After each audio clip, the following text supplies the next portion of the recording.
আজ আমরা এই ভিডিওতে শিখব ক্লাস 10-এর তৈরাশি পদ্ধতির যে অঙ্কগুলো করাচ্ছিলাম না আমরা কোষে থেকে 10.1-এর তার এই আগের ভিডিওতে আমরা 1 নম্বর অঙ্ক এবং 2 নম্বর অঙ্কটা করেছিলাম। আর আজকে আমরা এই ভিডিওতে পরের অঙ্কগুলো করব। ওকে, ক্লাস 8-এর কোষে থেকে 10.1-এর তৈরাশি পদ্ধতির অঙ্ক, ঠিক আছে।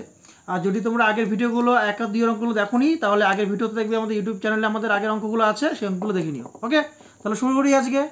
প্রথম অঙ্ক আমাদের কি বলেছে, অঙ্ক নম্বর 3। প্রথম অঙ্ক তো না, 3 নম্বর অঙ্ক। 3 নম্বর অঙ্ক কি বলেছে, বকুলতলা গ্রামে একটি পুকুর কাটতে 30 জন লোকের 15 দিন সময় লেগেছে। যদি 25 জন লোক ওই পুকুর কাটতো তবে কত দিনে কাজ শেষ করতে পারতো। ওকে, আচ্ছা, এই ধরনের অঙ্ক আমরা ছোটোবেলায় কী শিখেছি বলো দিই, আমরা ঐকিক নিয়মে শিখেছি। কিন্তু এই সেম অঙ্ক আমরা এখন কোন নিয়মে শিখবো, আমরা শিখবো হচ্ছে ত্রৈমাসিক পদ্ধতিতে। তাহলে আমরা কি বের করতে বলেছে বলো দেখি, আমাকে কত দিনে বের করতে বলেছে, কত দিন লাগবে, তাহলে কি সময়টা বের করতে বলেছে। আমরা কি শিখেছি, যেটা বের করতে বলে সেটা কোন দিকে রাখি, আমরা ডান দিকে রাখি। তাহলে প্রথম ক্ষেত্রে লোক সংখ্যা কত ছিল বলো দেখি, 30, এবং সময় কত ছিল 15, লিখলাম। পরবর্তী ক্ষেত্রে লোক সংখ্যা কত হয়েছে, লোক সংখ্যা হচ্ছে 15, 25, আর সময় কত বের করতে হবে। তাহলে এক্ষেত্রে কী দেখতে পাচ্ছি বলো দেখি, লোক সংখ্যা হ্রাস পেলে বেশি দিন সময় লাগবে কি লাগবে না। প্রথমে আমার লোক আছে 30 জন, আমার লাগছে 15 দিন। এবার লোক সংখ্যা যদি আমার 30-এর জায়গায় 25 করে দিই, লোক সংখ্যা কমে যাচ্ছে, তো তাহলে একই কাজ করতে কি সময় বেশি লাগবে না। তাহলে আমার যখন লোক সংখ্যা হ্রাস পাচ্ছে বা লোক সংখ্যা কমে যাচ্ছে এবং সময় বেশি হচ্ছে, তাহলে এটা কিসে আছে, ব্যস্ত সমানুপাতে আছে। ব্যস্ত সমানুপাতি কখন হয়, যখন একটা বৃদ্ধি পেলে অপরটা হ্রাস পায়, অথবা একটা হ্রাস পেলে অপরটা বৃদ্ধি পায়, উল্টো হয়, ঠিক আছে। এক্ষেত্রে কী হচ্ছে, লোক সংখ্যা কমে যাচ্ছে, কমে গেলে কি দিন সংখ্যা বেড়ে যাচ্ছে, তাহলে কী করবো, এটা আমরা উল্টো আছে। উল্টো মানে কি, ব্যস্ত সমানুপাতি। তাহলে ব্যস্ত সমানুপাতি কীভাবে লিখতে হয়, অনুপাতটা কীভাবে লিখতে হয়।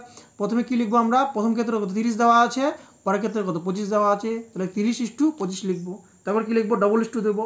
এবার যেহেতু ব্যস্ত বলেছে, ব্যস্ত করার জন্য কী করবো বলো দেখি, কোশ্চেন মার্ক, যেটা আমাকে বের করতে হবে সেটা আগে দেবো, তারপরে আবার অনুপাত দিয়ে আবার 15 লিখবো, ঠিক আছে। আর যদি ব্যস্ত না হতো তাহলে কী হতো বলো দেখি, ব্যস্ত না হলে এখানে 15 লিখতাম, এখানে আমরা কি লিখতাম, এখানে আমরা লিখতাম কোশ্চেন মার্ক বা জিজ্ঞাসা প্রশ্নবোধক চিহ্ন, ঠিক আছে। তাহলে ব্যস্ত বললে এই পার্টটা ঠিকই রাখবো, এই পার্টটা শুধু উল্টে দেবো, ঠিক আছে। এটা আমরা আগেও শিখেছি, এটা প্রথম পদ, এটা দ্বিতীয় পদ, এটা তৃতীয় পদ, এটা চতুর্থ পদ। তাহলে আমরা কি জানি, চতুর্থ পদের সাথে প্রথম পদের সাথে চতুর্থ পদ গুণ অবস্থা থাকে, এবং তৃতীয় পদের সাথে দ্বিতীয় পদ গুণ অবস্থা থাকে। তাহলে কোন পদটা বের করছি আমরা, তৃতীয় পদ। তাহলে তৃতীয় পদের সাথে কে গুণ অবস্থায় আছে, দ্বিতীয় পদটা। তাহলে যেটা গুণ অবস্থা থাকে সেটা সবসময় কোথায় যাবে বলো দেখি, এই হরে বসবে, ঠিক আছে। তাহলে কি ডিভাইডের চিহ্ন নিচে বসেছি 25, তাহলে বাকি কি পড়ে আছে 30 আর 15, 30 আর 15 উপরে লিখেছি। এবার 5 6 30, 5 5 25, 5 দিয়ে কেটেছি, আর এই 5 দিয়ে 15 কাটলে 3, এখানে কী পড়ে আছে 6 পড়ে আছে, এখানে কত পড়ে আছে 3 পড়ে আছে, 3 6 গুণ করলে কত হয় 18, ঠিক আছে। তাহলে একটা জিনিস মনে রাখবে, আমরা কোশ্চেন মার্ক যেটা থাকবে তার সাথে যে গুণ অবস্থা থাকবে সেটা কোথায় বসবে, আমার নিচে বসবে। অঙ্কটা বুঝতে পেরেছো। তারপরে অ্যান্সার লিখে দেবে, যে যদি যেমন অঙ্কে দেওয়া থাকবে এখানে যেরকম লেখা আছে, যদি 25 জন লোক ওই পুকুর কাটতে পারে তবে কতদিন জায়গায় অ্যান্সার লিখবে। আমি অ্যান্সারটা লিখিনি, যদি দিয়ে ডট ডট দিয়ে রেখেছি। ওকে, আচ্ছা, এবার চলে যাই আমরা পরের অঙ্কে, 4 নম্বর অঙ্কে। 4 নম্বর অঙ্কে কী বলেছে, কাকিমা ঘন্টায় 40 কিলোমিটার বেগে গাড়ি চালিয়ে 5 ঘন্টায় মামার বাড়িতে পৌঁছায়।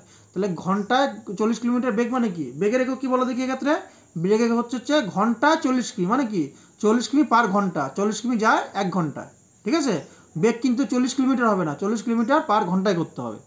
তিনি যদি ঘন্টায় 50 কিমি বেগে গাড়ি চালাতেন তবে মামার বাড়ি যেতে কত সময় লাগবে। তাহলে এক্ষেত্রে কী বের করতে বলেছে, সময় বের করতে বলেছে। তাহলে গতিবেগটা কোথায় রাখবো আমরা, গতিবেগটা রাখবো বাঁদিকে। প্রথমে গতিবেগ কত ছিল বলো দেখি, প্রথমে গতিবেগ ছিল 40 লিখেছি, সেক্ষেত্রে সময় লাগছিল কত 5 ঘন্টা, তাই এখানে 5 ঘন্টা লিখেছি। এবার গতিবেগ কত হলো 50 কিলোমিটার পার ঘন্টা, লিখলাম 50 কিলোমিটার পার ঘন্টা, এবার কোশ্চেন মার্ক দিলাম। বুঝতে পেরেছো। আচ্ছা, এটা কিন্তু ভুল হয়, কিন্তু গতিবেগ একক কিন্তু 40 কিমি হবে না, তো ঘন্টায় বলেছে, ঘন্টায় মানে কি প্রতি ঘন্টায়, এই পার মানে হচ্ছে কি বললাম না আমি, কিলোমিটার পার ঘন্টা, এই পার মানে হচ্ছে প্রতি, ঠিক আছে। সুতরাং গতিবেগ সব কোনো সময় কিমি লিখবে না, কিমি হচ্ছে কার, দূরত্বের একক, আর গতিবেগ একক কী লিখবো আমরা, কিলোমিটার পার ঘন্টা লিখবো। আচ্ছা, এবার এখানে দেখো 40 কিলোমিটার যখন বেগ থাকছে তখন আমার সময় লাগছে 5 ঘন্টা। এবার বেগ বেড়ে হলো 50, তাহলে বেগ যদি বেড়ে যায় তাহলে সময় তো কম লাগবে না। তোমরা একটা বাস্তব বুদ্ধিতে ভাবো, আমি এক জায়গায় যাব, আমার বেগ হচ্ছে 40 কিলোমিটার, লাগছে 5 ঘন্টা, এবার বেগ বাড়িয়ে দিলাম, আমি ধরো সাইকেলে যাচ্ছি বা মোটর গাড়িতে যাচ্ছি, বেগ আমি বাড়িয়ে দিলাম, তাহলে বাড়িয়ে গেলে কী হবে, বেগ তো বাড়িয়ে দিয়েছি, তাহলে কি সময় কম লাগবে। তাহলে আমার কী হচ্ছে, আমার গতিবেগ বাড়লে কি সময় কম লাগছে, তাহলে কি ব্যস্ত সমানুপাত, তাই লিখেছি। দেখো এক্ষেত্রে গতিবেগ বৃদ্ধি পেলে নির্দিষ্ট দূরত্ব যেতে সময় কম লাগে, সুতরাং গতিবেগ এবং সময় ব্যস্ত সমানুপাতি। ব্যস্ত সমানুপাতি মানে আগের অঙ্কটা যা করেছিলাম এটাও তাই করবো, 40:50, 40:50 লিখেছি। আর ব্যস্ত মানে উল্টে যাবে, তাহলে কোশ্চেন মার্কটা আগে লিখবো, তারপরে 5 লিখবো। এটা কিন্তু এভাবে করা যায়, ঠিক আছে? আমি দুটো পদ্ধতি শিখিয়েছি। এই পদ্ধতি আমি সাধারণত ফলো করি না, আমি লিখে রেখেছি কেন বলে দেখি, এই পদ্ধতি করলেও হয়, ঠিক আছে? আমরা সাধারণত এই পদ্ধতিটাই ফলো করব। ওকে, এই পদ্ধতিটা ছেড়ে দিলেও পারো। আচ্ছা, এবার নির্ণয় সময় বের করব। দেখো নির্ণয় সময় বের করার সময় কি আছে, কোশ্চেন মার্কের সাথে কে, কোশ্চেন মার্কটা কোন নম্বর পদ, তৃতীয় নম্বর পদ। তৃতীয় নম্বর পদের সাথে কে গুণ অবস্থা থাকে, দ্বিতীয় নম্বর পদ, তাই না? তার দ্বিতীয় পদের কে আছে, 50 আছে, তাহলে ভাগ অবস্থায় কোথায় চলে যাবে, নিচে চলে যাবে। আর কে পড়ে আছে, 40-এর 50, 40-এর 50 উপরে যাবে। এবার এই শূন্য কাটলাম, 5 পড়ে হলো, 5কে 5 দিয়ে কাটলে 1, 5কে 5 দিয়ে কাটলে 1, তাহলে কত পড়ে হলো 4। তাহলে আমার উত্তর কত হবে, 4 ঘন্টা। তাহলে আমরা উত্তর কি লিখবো, তিনি যদি ঘন্টায় 50 কিমি বেগে গাড়ি চালাতেন তবে মামাবাড়ি যেতে পৌঁছতে 4 ঘন্টা সময় লাগবে। সেটার আমি উত্তরটা লিখিনি, জাস্ট আমি ক্যালকুলেশনটা করে দেখিয়েছি, পদ্ধতিটা করে দেখিয়েছি, ঠিক আছে? কিন্তু তোমরা যখন পরীক্ষায় অঙ্ক করবে, সেই অঙ্ক করার সময় সবসময় কী করবে, সবসময় অ্যান্সার লিখবে লাস্টে, না পুরো নম্বর হয়তো পাবে না তোমরা। ওকে, তাহলে আমরা এই পেজে কী করলাম, আমরা এই পেজে 3 নম্বর অঙ্ক এবং 4 নম্বর অঙ্ক শিখলাম। ওকে, এবার চলে যাবো আমরা 5 নম্বর অঙ্কে। খুবই গুরুত্বপূর্ণ অঙ্ক 5 নম্বর অঙ্ক। এই অঙ্কটা খুবই গুরুত্বপূর্ণ, ভালো করে বোঝো অঙ্কটা। আগে প্রশ্ন মনে রাখবে না, এই পাটিগুলো হচ্ছে পাটিগণিতের অঙ্ক।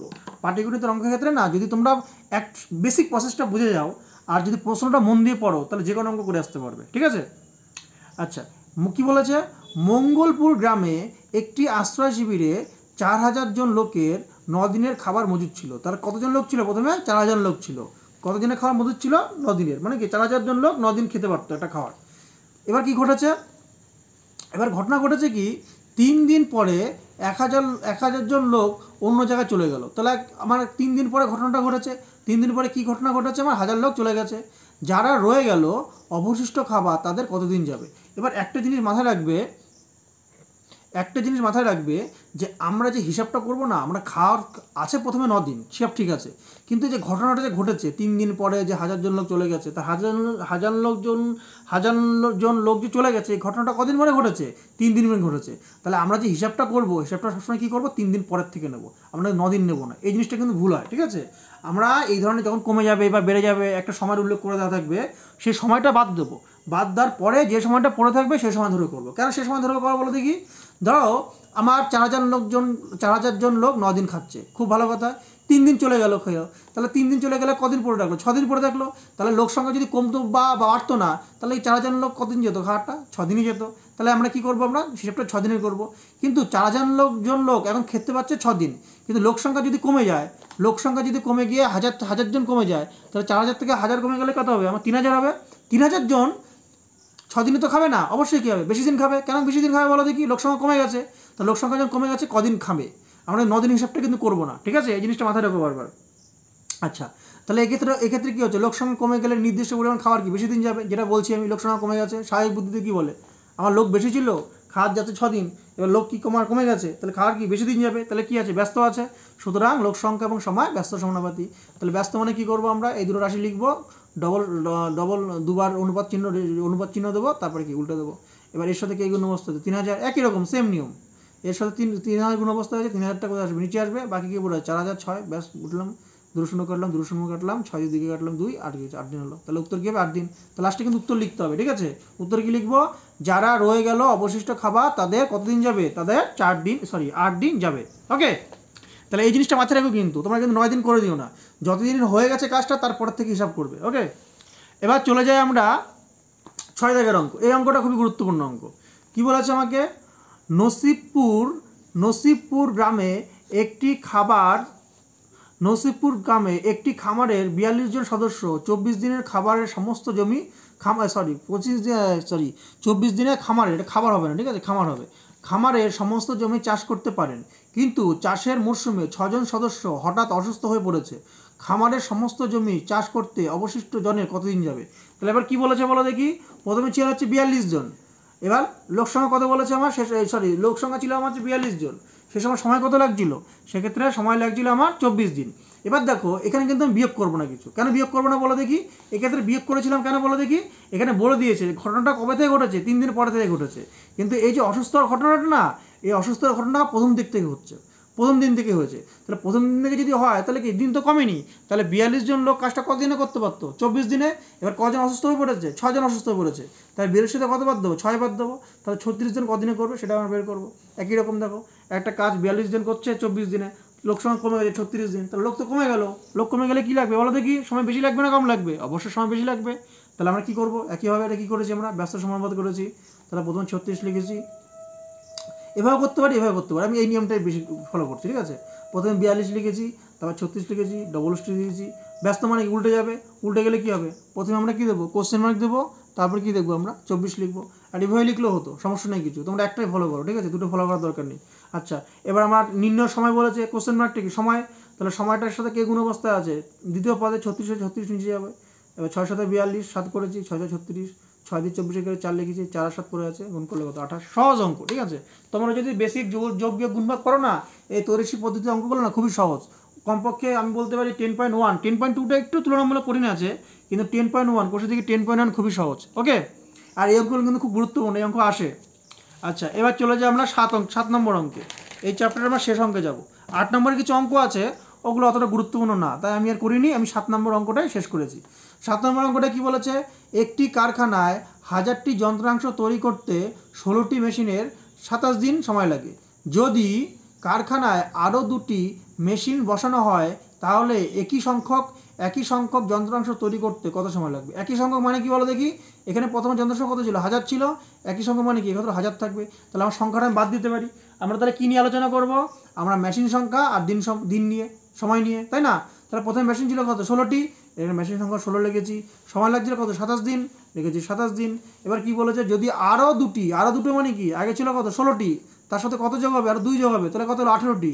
তাহলে 18টি মেশিন কত দিনে করবে? এবার দেখো, প্রথমে লাগছে 16টি মেশিন করছে আমার 27 দিনে, তাহলে পরে হলো 18টা মেশিন। তাহলে 18টা মেশিন মানে কি? মেশিনের সংখ্যা বেড়ে গেল না? তাহলে মেশিন যদি বেড়ে যায় তাহলে কাজ কি তাড়াতাড়ি হবে। তাহলে এটা বাড়লে কি? এটা কমছে, তাহলে কি উল্টে যাচ্ছে। উল্টে গেলে কী করবো আমরা? ব্যস্ত করবো, সবই ব্যস্ত। তাহলে 16 18 লিখলাম, আমি এটা ফলো করছি, ঠিক আছে। আমি এটা করেছি, এটাও ঠিক আছে, কিন্তু আমি একটা নিয়মই ফলো করি। দুটো করলে কী হবে বলো দেখি? দুটো করলে মাথা গুলিয়ে যাবে। প্রথমে 16 লিখেছি, তারপর 18 লিখেছি, কোশ্চেন মার্ক দিয়েছি, ডবল রেশিও দিয়েছি, দুবার সমানুপাত চিহ্ন দিয়েছি। এবার কি বলছি? ব্যস্ত মানে উল্টে যাবে, এখানে কী হবে? কোশ্চেন মার্ক দিয়েছি, এখানে কী লিখেছি? 27 লিখেছি। তাহলে এটার সাথে কে গুণ অবস্থা থাকে? এটা গুণ অবস্থা থাকে, তাই আমার এই 18কে গুণ অবস্থায় 18 কত যাবে? নিচে যাবে। 16 আর 27 কি উপরে গুণ যাবে। তারপর কী করেছি? কাটাকুটি করেছি। তো কীভাবে কাটাকুটি করলাম দেখো, আমরা 9 দিক কেটেছি, 3 নং 27, আর 18কে 9 দিক কেটেছি 2কে আবার 16কে আবার 2 দিক কেটেছি 8, এখানে 8 পড়ে হলো, এখানে 3 পড়ে হলো, তাহলে 8 আর 3 গুণ করলে কত হলো? 24। তাহলে আমার যদি 18টা যন্ত্রাংশ আরও 2টো যন্ত্রাংশ, আমি অ্যান্সার লিখিনি। অ্যান্সারটা কীভাবে লিখবে বলো তো? কীভাবে লিখবে? যদি ওই কারখানায় আরও 2টি মেশিন বসানো হয় তাহলে একই সংখ্যক যন্ত্রাংশ তৈরি করতে কতদিন লাগবে? 24 দিন লাগবে। এভাবে উত্তর লিখবে, ঠিক আছে। উত্তর না লিখলে কিন্তু নাম্বার পাবে না। ওকে, আচ্ছা, এই অঙ্কগুলো খুবই সহজ, তাই আমি একটু তাড়াতাড়ি গেলাম। আর প্রথম যে ভিডিওটা করেছি না, ওই ভিডিওতে একটু ডিটেলসে অঙ্কগুলো বুঝে করেছি। তোমরা প্রথম ভিডিওটা দেখবে, তাহলে দেখবে এই অঙ্কগুলো বুঝতে আরও সুবিধা হবে। আচ্ছা, ভিডিওটি দেখার জন্য তোমাদের অনেক অনেক ধন্যবাদ। আর আমাদের YouTube channel Al of this study centre subscribe করো। এই ভিডিওতে আমরা ইংরাজি গ্রামার বিষয়ে ভিডিও করেছি, এবং অন্যান্য ক্লাসের অঙ্ক ভিডিও করেছি, এবং স্পোকেন ইংলিশ সম্পর্কিত ভিডিও করেছি, ঠিক আছে।